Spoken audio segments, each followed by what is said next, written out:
Hi there, I'm back in the garden. It's Sunday and I just wanted to drop back on because after I watched back yesterday's video, I had another couple of realisations. So, where to start today? So, I've actually moved to a slightly different part of the garden. You can probably hear the neighbours have got the lawnmowers going, so kind of typical Sunday. Everybody's just catching up on the jobs. If you just want to look down here, this part of the garden is actually quite overgrown at the moment.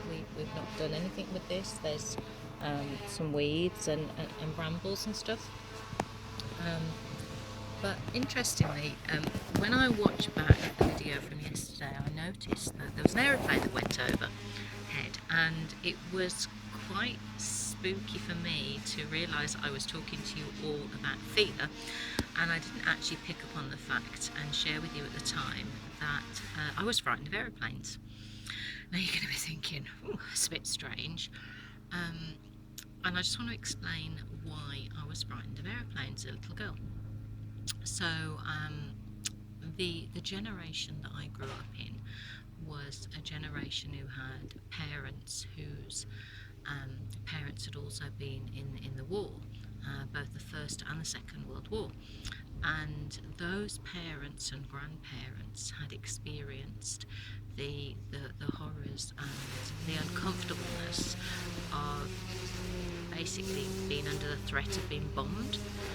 Now, I didn't know this at the time. I didn't realise until probably only the last few years when I was looking into anxiety and fear and panic attacks that when I went back and did some looking into my memory, I remember as a child lying in bed, and particularly at night, I would hear an aeroplane going over. And you're probably thinking, where's she going with this? Well, what would actually happen to me? I'm completely lying in bed, no fear, no risk of being bombed because, it's now the 1970s.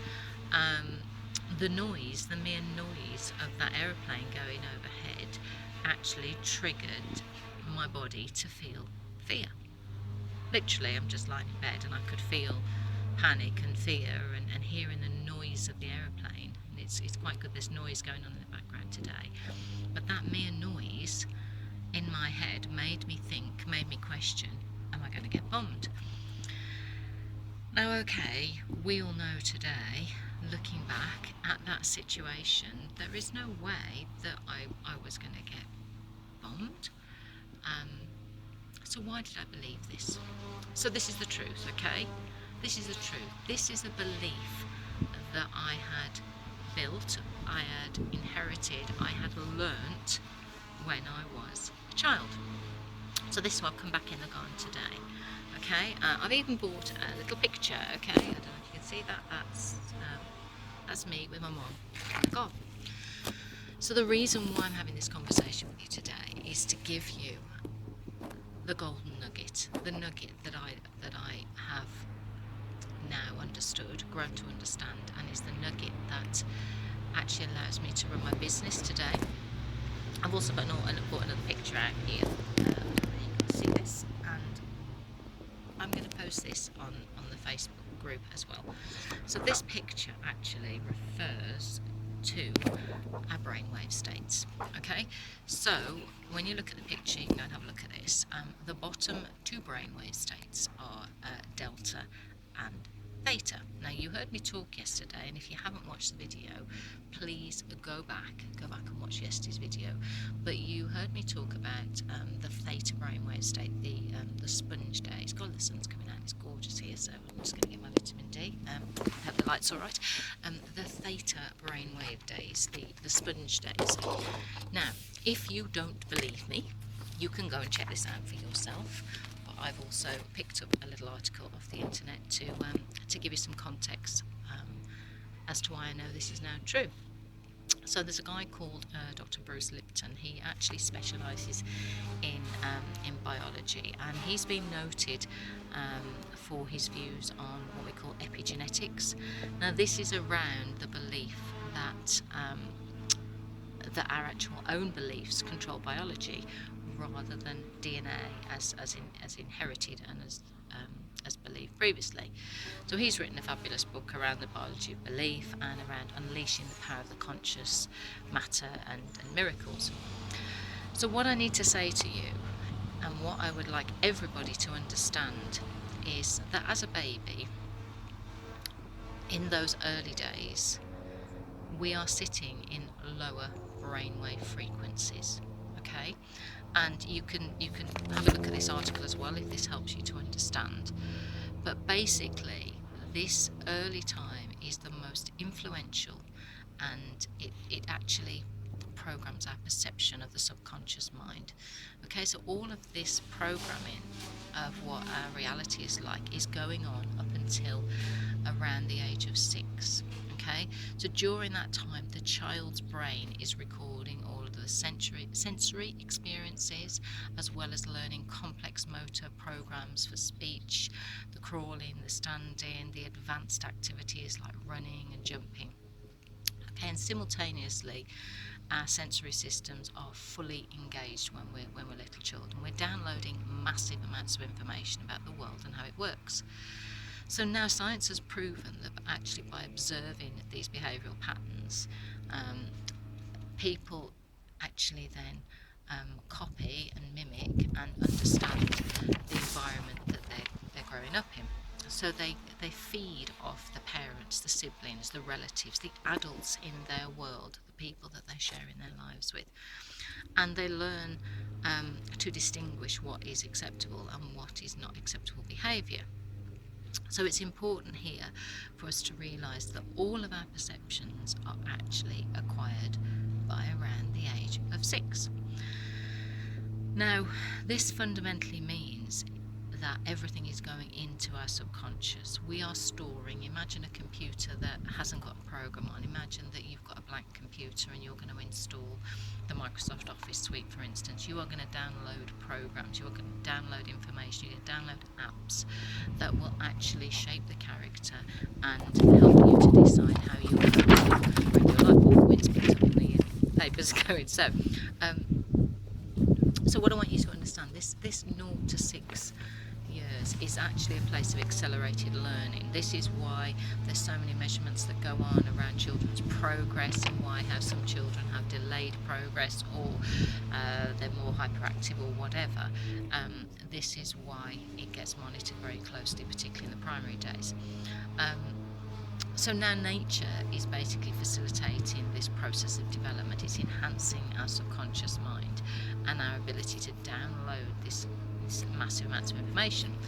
So what's this got to do with me and aeroplanes? So when I went back and looked at my past, I realised my mum used to tell me stories about how the aeroplanes used to bomb in the war. So my first early experience of an aeroplane was that aeroplanes were used to bomb. That's what I believed an aeroplane. That's what I believed. It did. We didn't go on family holidays. We didn't get on an aeroplane. We didn't go abroad in those days. I hadn't got any concept when I was a little girl of the fact that aeroplanes could carry people. They were destructive, and coupled with other triggers, so the accident I talked about yesterday, and then already having this hypersensitivity to things that could be frightening, I was then being triggered every time I heard an aeroplane going overhead. Now it's just so obvious now. It's so obvious now I understand that story my mum told me, that story of her history, that story of what used to happen with aeroplanes, with the war, had become a piece of information in my mind that was then causing me to release a fear and a panic response. So that was one other little small thing that used to trigger me, and I wanted to talk about it because it came up yesterday, and I just had that oh my goodness moment when I realised I was doing that first video in the garden and there was an aeroplane going overhead. So I want you to understand the delta and the theta brain waves define the brain state as that is known as hypnogenic. Okay, it's the hypnogenic trance state. Okay, it's the same neural state that the hypnotherapists use and gets used to directly download new behaviours into the subconscious mind. So this is why the hypnotherapy works. This is why people need to start understanding that hypnosis is not a show thing. It's not gaga. It is an actual trance state of our mind. It's our mind when we're in our most creative state. It's our mind when we allow ourselves to sit, to dream, to think, to ponder. It's our mind when we are not being stimulated by conversation. We're not necessarily, I'm just bending down to pick something up, where we're not being spiked by other people. It's our deep, relaxed meditation, mental imagery state. And this is why it's so important with me when I'm dealing with clients to actually sit and get them into this state of hypnosis, because I can then start asking them questions and directing the conversations around allowing them to find the things that bug them, allowing them to find the beliefs and the patterns that got programmed into their childhood that are actually causing them the results that they are today. So look, if you're struggling with fear, if you're struggling with anxiety, if you're struggling with panic, the chances are it all started when you were a child. Because you learnt it, you learnt behaviours, you learnt things. Think about, as a parent, if you told your child, or you're useless, or they're naughty, that piece of information goes straight into the subconscious. What does the child begin to believe? What does the child begin to think about is the truth? And if a child grows up with a reality of you're useless, or you're not very good, or you're hopeless, or you're unkind, then that turns into their reality. So I'm just going to take a quick walk around the garden before I finish. This is the garden where I was. This is where I played.